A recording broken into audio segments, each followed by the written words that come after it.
My cabbages! Exactly. Would you like to be hungry? Because I think I might be able to oblige. You want to try and make us hungry? Maybe just a little bit. Because you see, there's a few things that are coming up, and it's fall finally, right? So that means fall foods are on my mind. And you know what we haven't done in a while? We haven't done like a baked sweet potato with like bacon and caramelized onions and thyme and all that good stuff, right? Because, you know, squashes and roots are coming into season, and the end of summer and stone fruit is lingering but falling away. I think we need to make a cobbler, probably, because stone fruit and end of summer fruits. And then, you know, did we do the goth noodles? You know, I kept putting it off. Maybe we should make those this season. I know how. We could do some sake eggs. No, we did not end up doing the goth noodles. We didn't go for do some that. goth nudes. Yeah. We talked about that and then literally did everything other than that. Yeah. True. Okay. I'm still planning to do Jello bats. That's still on the list. Okay. But goth nudes. Exactly. Okay. Breaks out the snacks before I'm turned into a starving food zombie. I mean, valid. All right. Valid. Yeah, no, there's a few things that need to happen. Okay. So you're saying it's time for fall food? I'm saying it's time for fall food, which means roasted vegetables. Ooh, we should make some cabbage. Roast some cabbage with some chicken fat. That would be tasty. You want a cabbage? There's a cabbage downstairs. I know. It's only been in the refrigerator for like... If we peel off a few layers, it might still be good because it's been in the climate-controlled drawer. What was that meme that you showed me? The one with like the baton and like... The inevitable march of time versus fresh produce in my fridge. Yeah. Yes. Yeah. My cabbages! Exactly. But no, roasted cabbage with chicken fat, either just chicken fat or, you know, a chicken above the cabbage. Oh, so good. But then, like I said, sweet potatoes, squash soup, curried squash soup. Oh, squash soup. I love We haven't squash done soup. that I in a love long squash soup. time. I'm thinking like butternut squash. Yeah, remember the one we that I taught you at the very beginning of things? At the very beginning. Banana pudding tonight to take to work tomorrow. I love You made some banana smoothie yesterday. I did, but we could make banana pudding. Can we? Or yeah, technically, if we have some cookies hidden in the pantry. Oh, you ate the cookies. Well, we ate the cookies. I don't know that we got any extra, but okay. Because we did eat the cookies. But if we bought extra, which I don't think we did, but if we got some Nilla wafers that were gluten-free, which I know where to get them. Oh, no, I ate those. Yeah, I think you shared a few of them with me. No, I didn't share too many. A couple. I got a few before they were gone. What are these doing in the frickin' pantry? Well, they're literally there. So when I go, oh, we could make banana pudding, and you go, really? I go, yes, we can, and then we can. Yeah, that's why they're there. Yeah, I don't like it when vanilla wafers are in the pantry and not in your tummy, approaching their expiration time. Barbecue, beef and pork sliders. You know, there is a dinner roll recipe in our gluten-free cookbook that we could make into sliders. We could do the thing where we make like a tray of dinner rolls, and then we slice them in half as one giant mass, and then lay out little meat patties and little slices of cheese, and then platter full of sliders. Okay, I'm on board with this idea. Yeah. But we haven't really done pulled pork before. Well, we can do that in the pressure cooker. Oh shit, really? It won't be quite the same as like grilling it, but yeah, we can do that in the pressure cooker. And oh, not just pulled pork on sliders. I was just saying earlier to you today about one of the foods that I was really looking forward to trying to make again, because I haven't done it before since we've gone gluten-free, is I want squash rolls. Remember those squash rolls that my sister used to make when I could eat gluten? Nope. Oh, they have dried cranberries in them, and they're like they're a dinner roll, but they're made with squash and a hint of cinnamon, but not enough to be sweet. They're savory, and they've got the dried cranberries in them, and we could do pork sliders with squash rolls. It would be amazing. I need this. I need this in my life. It sounds good. I'm gonna have to get the recipe from my sis and then see if I can make it gluten-free. Tweak it. Yeah. In fact, I'm gonna write a note so I don't forget to send it to them later. Yeah, we'll okay. Just gonna quick note over here. Oh man, okay. But we got butter, we've got butter Not squash to make. Soup. Damn it. Hang on. We got butter. Damn it. Okay. We've got butter not soup to make. Damn it. We've got butter. Damn it. No. We've got butter not squash soup to make, which would be amazing because I like it with green apples and I like it with the what greens do we put on top? Parsley? No. Well, for you, it was cilantro. Cilantro. I love cilantro. I hate cilantro. I love cilantro.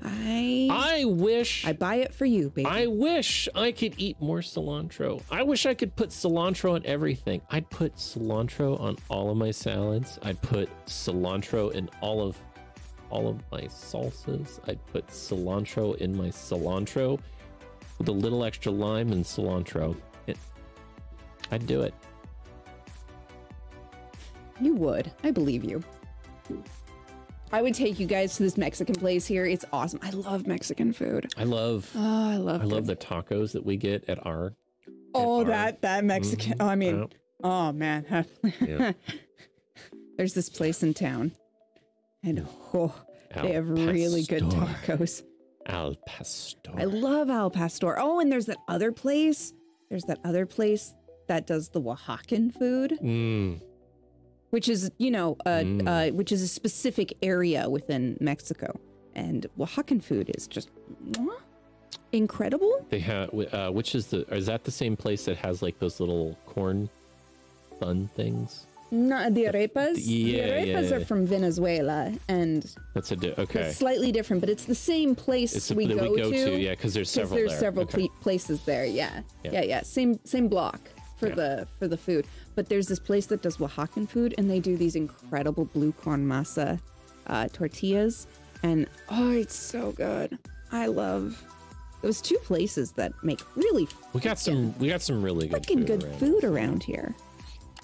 It is kind of loud. It's loud. See where you place it, all the way over there. Yeah, it's out of my sight because literally anything this direction I can see. It's true. You are kind of oriented this way. Yeah.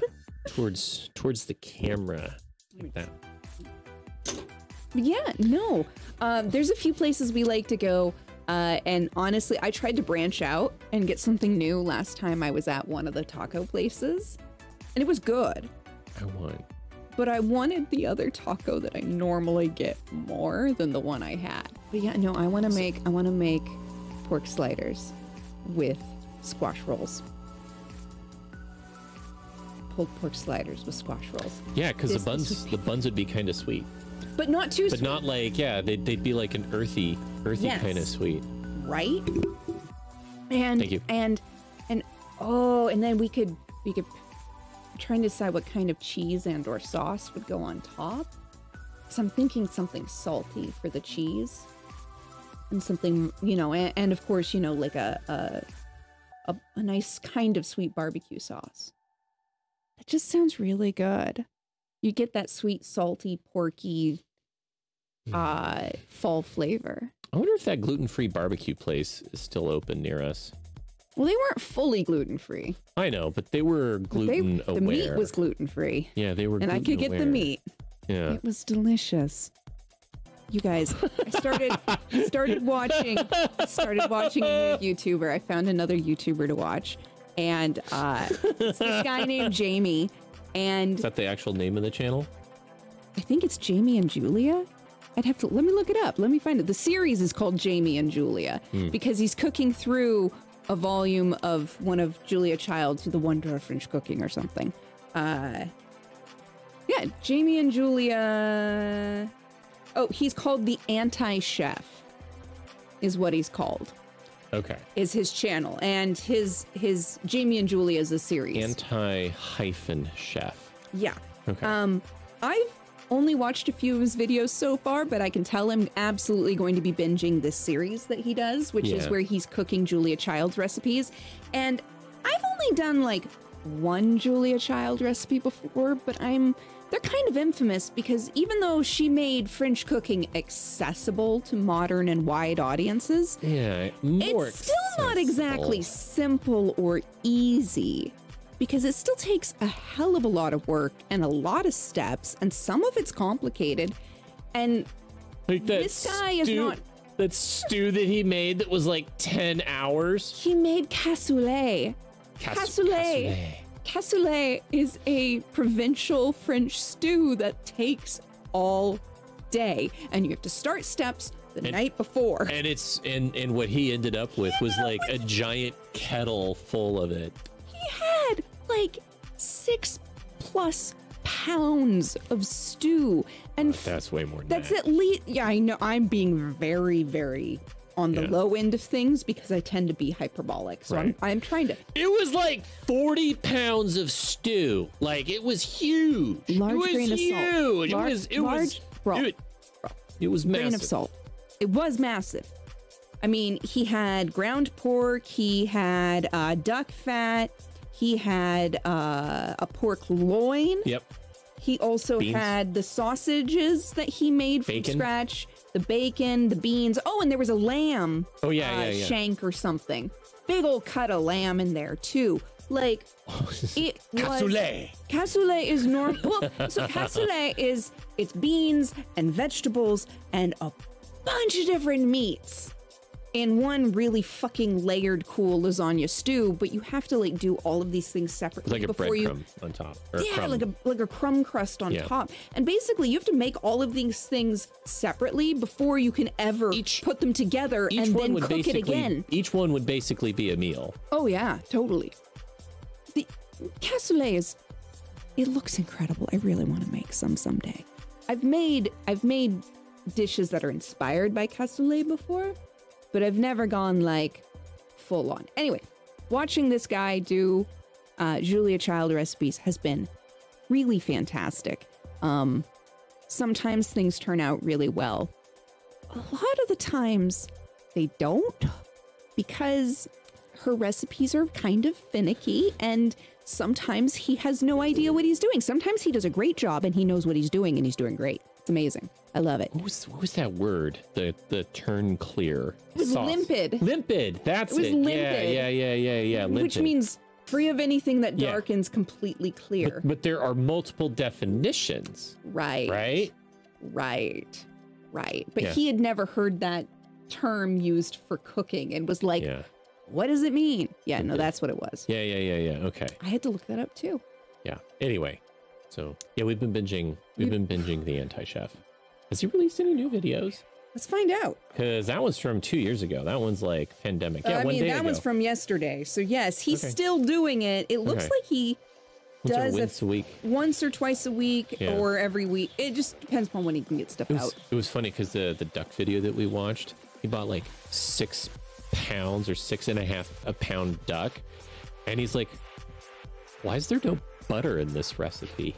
That's really weird. Usually there's like a lot of butter in Julia Child recipes. Yeah, there's no butter. Where's the butter? You're cooking with duck. You do not need butter. If you properly render your duck, there's more fat than you know what to do with. It was great. So he rendered out like an extra jar of fat from that and just keeps it in the freezer. Where's the beef? Right? Exactly. No, it's I I'm really enjoying it. I enjoy seeing people work food knowledge into their brains.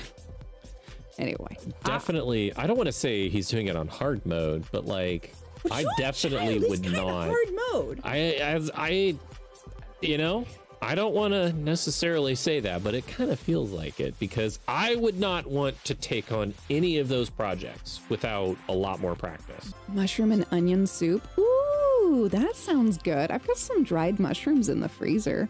We could do a mushroom risotto. That would be a great fall food. A soup that touched my life was when I visited San Diego. Yeah. I had a bread bowl with French onion soup. Sourdough bread bowl? Sourdough bread bowl with French onion soup. Well, we have to make sourdough first. In the bread bowl. I know. That's how it goes. I literally ate my bowl full of French onion soup. It was a wonderfully delicious thing. I want that. I want that. So we'd have to make sourdough first. Right? Which means we need to learn how to make sourdough first.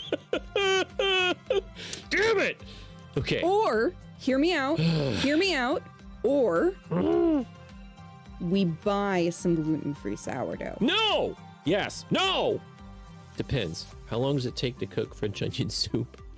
All day. God damn it. How long does it take to make sourdough bread? Multiple days. Damn it! Sourdough literally requires wild yeast starter, which takes days to become sour.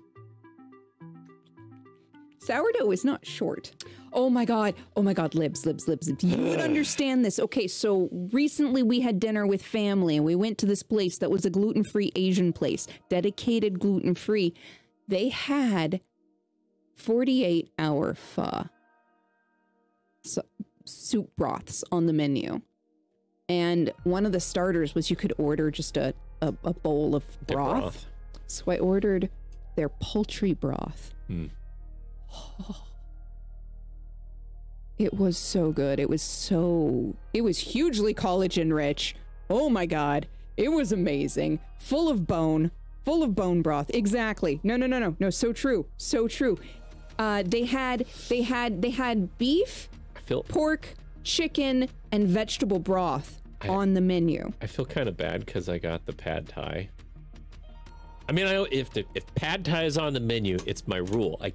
You try it. I get the goddamn pad thai every time. It's just how it goes. I can't do it. And then I basically judge the place based off of their pad thai. It's a terrible metric. Right, because especially at places like this where obviously pad thai is not their specialty. It was super delicious. Oh man, the things that were their specialty were just like, oh, so good. Yeah, you do your own chicken and beef broth. We accidentally ended up with pork rolls. Extra pork rolls. The vegetarians at the table meant to order some tofu rolls, but they accidentally ordered pork rolls because they accidentally miscommunicated with the person taking the order. Yeah. Which, oh no. Oh darn. We got an extra roll of extra order. Oh no, I got to eat extra pork rolls. They were really good. It was really funny. The guy came out, he's like, here's your pork rolls. And it was like, no, we're vegetarian. Oh. And then he and we're not. I volunteer as tribute. I'm sorry. Exactly. How terrible. I don't know what to tell you. Oh. And I didn't realize that they were supposed to be eaten in a potentially specific way as like a wrap. The sides were more supposed to be a wrap, and the pork rolls were optional. Yeah, that's what I meant. Yeah. I didn't realize. So the pork rolls came with like a lettuce wrap with like pickled vegetables, and then a really delicious sauce. And cold rice noodles as well, cold drained rice noodles. So basically, there were the pork rolls, which were delightful and fried and crispy and amazing. Yeah. But then you could either put the pork roll with your salad in the wrap or just eat them side by side. It was so good. Well, yeah, I love it. Food mouth, how it gets there seems unimportant. Oh, that is just not true. He didn't realize that there was a vehicle for even more flavor. Yeah. In this case, I feel kind of bad because I thought it was literally just lettuce, right? And I didn't realize that all of the flavors were actually designed to kind of like go together and be delicious. Yeah.